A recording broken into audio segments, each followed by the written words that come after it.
السلام عليكم ورحمة الله وبركاته. لنا معنا الطيارة الصينية FC-31 وجي 20 أو جي 31 وجي 20. يعرف نموذج الطائرة الأولي أيضا باسم FC-31، وهو يشبه النسخة البحرية للطائرة الصينية جي 35، وهي منافسة مباشرة للطائرة الأمريكية F-35، والتي ينظر إليها على نطاق واسع على أنها أكثر الطائرات المقاتلة تقدما في العالم. لم يعد سرا الصين في إطار التنافس الدولي لصناعة طائرة مقاتلة أكثر تقدما وفتكا. في الواقع تعد الصين من الدول الثلاثة التي طورت مقاتلة من الجيل الخامس، مع كل من الولايات المتحدة وروسيا بطائرتين. طبعا الصين لها 2 طائرات شبحية، الجي 20، وفي ناس ما عارفين الطيارة التانية أنا جايبها الليلة وهي الجي 31، ودي أكتر طيارة بتشبه الإف 35 الأمريكية، نسخة مقلدة بس بمحركين. الفرق هنا في محركين، هناك في محرك واحد.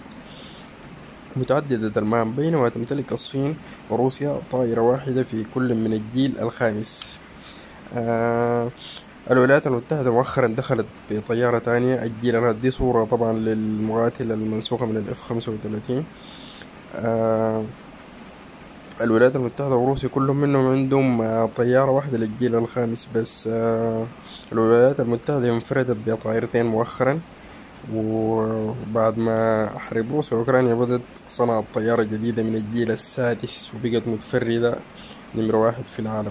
بس الصين الدولة الثانية طوالي بعد الولايات المتحدة عندها طائرتين شبحيات، هي الجي زي ما قلنا في الأول 31، عندي لها صورة واحدة جبتها في البداية ذكرناها، والجي 20 ودي الأكثر استخداما. ديك طبعا ممنوع تطلع برا، ما بيبيعوها للجيوش الخارجية، لكن الجي 20 ممكن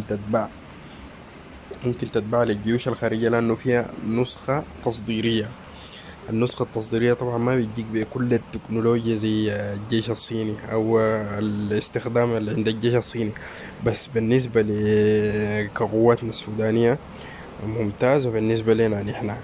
يعني نظام التخفي اللي بيقولوا فيها ما نظام تخفي كامل، لأنه الهنود بيشوفوها بالسوخوي 30، رادار السوخوي 30 بيشوفها، بس ما كل الطيران بيشوفها وما كل الرادارات بيشوفها. وحتى لو بيشوفها القدرات بتاعتها قدرات كويسة، أو فوق طائرات الجيل الرابع، وممكن نقول على 4 بلس. طيارة ممتازة للجيش السوداني، ممكن يقتنيها من الصين.